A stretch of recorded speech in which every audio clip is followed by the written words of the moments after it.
ఏండోయ్, అందరికీ ఉగాది శుభాకాంక్షలండి. ఉగాది సందర్భంగా మా అమ్మ ఈరోజు మంచి స్వీట్ చేసిందండి. అదేనండి క్యారెట్ హల్వా. ఇది పిల్లల నుంచి పెద్దల వరకు చాలా ఇష్టంగా తింటారండి. ఇంక దీన్ని మా అమ్మ ఎలా వండిందో చకచకా చూపించేస్తాను పదండి. ముందుగా క్యారెట్లని సన్నగా తురుముకోవాలండి. తర్వాత ఒక కడాయిలో 4 స్పూన్లు నెయ్యి వేసుకుని, నెయ్యి వేడయ్యాక జీడిపప్పు బాదం పప్పు వేసుకుని 1 నిమిషం వేయించుకున్న తర్వాత కిస్మిస్ పళ్ళు కూడా వేసుకుని దోరగా వేయించుకుని బౌల్లోకి తీసుకోవాలండి.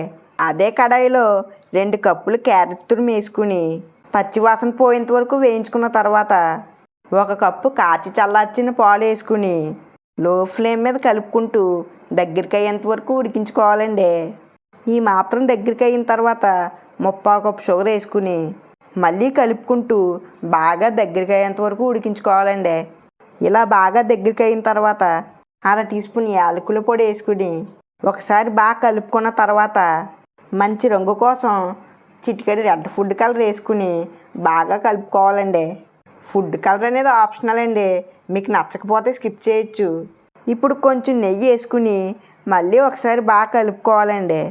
ఇప్పుడు చివరిలో మనం ముందుగా వేయించి పెట్టుకుని డ్రై ఫ్రూట్స్ వేసుకుని ఒకసారి కలుపుకొని స్టవ్ ఆఫ్ చేసేసుకుంటే మన క్యారెట్ హల్వా అయిపోయినట్టేనండి.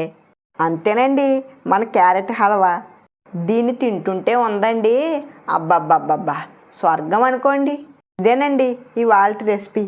ఈ వీడియో నచ్చినట్లయితే లైక్ చేయండి, షేర్ చేయండి. అలాగే ఇలాంటి మంచి వంటకాల కోసం సబ్స్క్రైబ్ చేసుకుని దాని పక్కనున్న బెల్ ఐకాన్ ఆన్ చేసి పెట్టుకోండి. మళ్ళీ ఇంకో మంచి వంటకంతో మళ్ళీ కలుద్దాం.